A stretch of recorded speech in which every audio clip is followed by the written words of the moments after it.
Hello, ये आपके सामने है हिंदी साहित्य का इतिहास आचार्य रामचंद्र की पुस्तक जो पीजीटीटी एंड नेट जेआरएफ और अन्य महत्वपूर्ण परीक्षाओं में उपयोगी है। तो आप इसे सुनकर लाइक करिए और फ़ायदा उठाइए और शेयर करिए। तो ये फ्री क्लासेस वीडियो लोड मैं करती हूँ यूट्यूब पे। तो आज है पेज नंबर 554 का, नीचे अनूप शर्मा। इससे पहले का वीडियो हमने लोड कर दिया है, तो आप इसे सुनकर लाभ उठाइए। बहुत दिनों तक ये ब्रज भाषा में अपनी ओजस्विनी बंगधारा बहाते रहे। खड़ी बोली का जमाना देखकर ये उसकी ओर मुड़े। कुणाल का चरित्र इन्होंने सुनाल नामक खंड काव्य में लिखा। कौन से खंड काव्य में अनूप शर्मा ने लिखा? कुणाल। फिर बुद्ध भगवान का चरित्र लेकर सिद्धार्थ नामक 18 सर्गों का एक महाकाव्य संस्कृत के अनेक वृत्तों में इन्होंने लिखा। तो क्या लिखा था इन्होंने? 18 सर्ग का खंड, क्या भगवान के चरित्र बुद्ध का। इनकी कौन लिखा था? अनूप शर्मा। इनकी फुटकल कविताओं का संग्रह सुमन अंजलि में है। फुटकल कविता किस में है? सुमन अंजलि में। इन्होंने किसकी? सुमन अंजलि किसकी है फुटकल कविता का संग्रह? अनूप शर्मा की। इन्होंने फुटकल प्रसंगों के लिए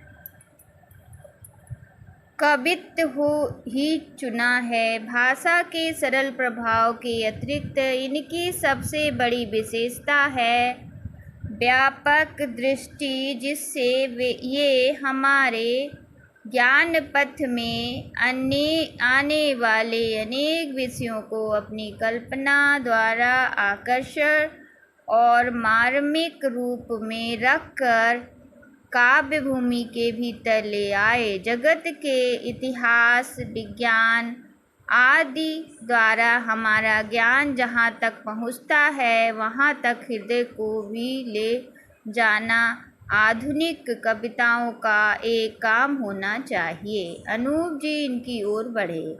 जीवन मरण में कवि की कल्पना जगत के इतिहास के विविध भूमियों के चित्र सामने लाई है।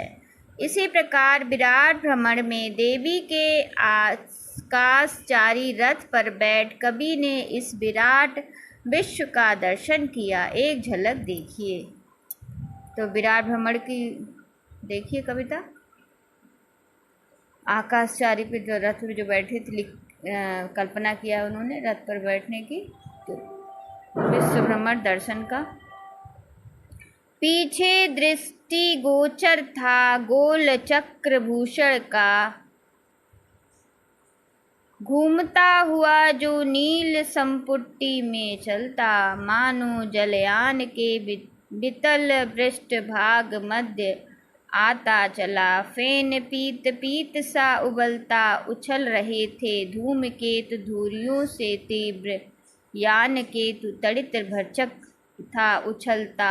मारुत का मन प्रवेश पड़ा पीछे था, आगे चला प्रजपूत आतप उगलता। तो ये खत्म हो गया अनूप सिंह। अब देखिए तीसरे नंबर पे आते हैं श्री जगदम्बा प्रसाद हितैषी।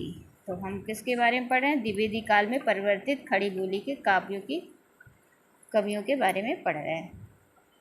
श्री जगदम्बा प्रसाद हितैषी खड़ी बोली के कवित्वों और सवैयों में ये वही सरसता, वही भाव भंगिमा लाए हैं जो ब्रज भाषा के कवियों और सवैयों में पाई जाती है। इस बात में इनका स्थान निराला है। यही खड़ी बोली की कविता आरंभ में ऐसी ही सजीवता के साथ चली होती जैसी इनकी रचनाओं में पाई जाती है, तो उसे रूखी और नीरस कोई न कहता। रचनाओं का रंग रूप अनूठा और आकर्षक होने पर भी अजनबी नहीं है। शैली वही पुराने उस्तादों के कवित्व सवैया की है, जिसमें वाग्य धारा अंतिम चरण पर जाकर चमक उठती है। हितैषी जी ने अनेक काव्यों काव्योपयुक्त विषय लेकर फुटकर छोटी छोटी रचनाएं की हैं, जो कलोलिनी और नवोदित। कलोलिनी नवोदित किसका है? छोटी छोटी रचनाएं श्री जगदम्बा हितैषी का में संग्रहित है। ये संग्रह है उनका, कलोनित और नवोदिता जो फुटकल है रचनाएं में संग्रहित है। अनुयुक्तियाँ इनकी बहुत मार्मिक है। रचना के कुछ नमूने देखिए। अनुयुक्तियों की रचना देखिए, मार्मिक रूप से लिखा उन्होंने। दुखीन बनी दीन कुटी में कभी, महलों में कभी महारानी बनी। शीर्षक है इसका किरण। किसका है? जगदम्बा प्रसाद हितैषी का। बनी फूटती ज्वालामुखी तो कभी हिमकूट की देवी हिमानी बनी। चमकी बन विद्युत रौंद कभी घन आनंद अश्रु कहानी बनी। सविता शशि स्नेह सहागन सनी, कभी आग बनी कभी पानी बनी। भाव सिंधु के बुदबुदा प्राणियों की तुम्ही शीतल श्वास कहे कहो तो, अथवा छलनी बनी अंबर के उर की अभिलाषा कहे कहो तो।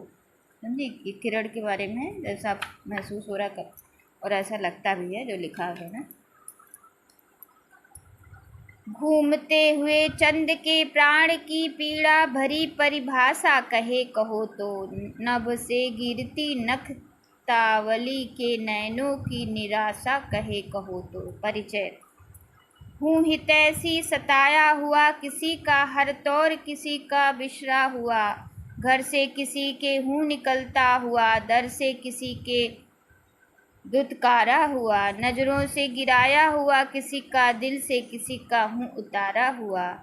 अजी हाल हमारा ही पूछिए क्या हो, अजी हाल हमारा ही पूछते क्या हूँ, मुसीबत का एक बारा हुआ।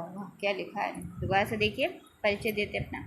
हूँ हितैषी सताया हुआ किसी का, हर तौर किसी का बिशारा हुआ। घर से किसी के हूँ निकाला हुआ, दर से किसी के दुत्कारा हुआ। नज़रों से गिराया हुआ किसी का, दिल से किसी का हूँ उतारा हुआ।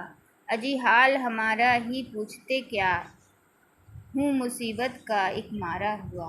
तो आज यही समाप्त करते हैं। नमस्कार। आप इसे सुनकर और जो पीडीएफ पढ़ाते हुए दिखाई वो देखकर आप लाभ उठा सकते हैं। टीजीटी, पीजीटी, नेट, जेआरएफ और कंपटीशन की जितने परीक्षाएं हिंदी सब्जेक्ट वालों के लिए उपयोगी है, तो आप इसे पढ़िए, लाइक करिए और लाभ उठाइए और औरों को शेयर करिए।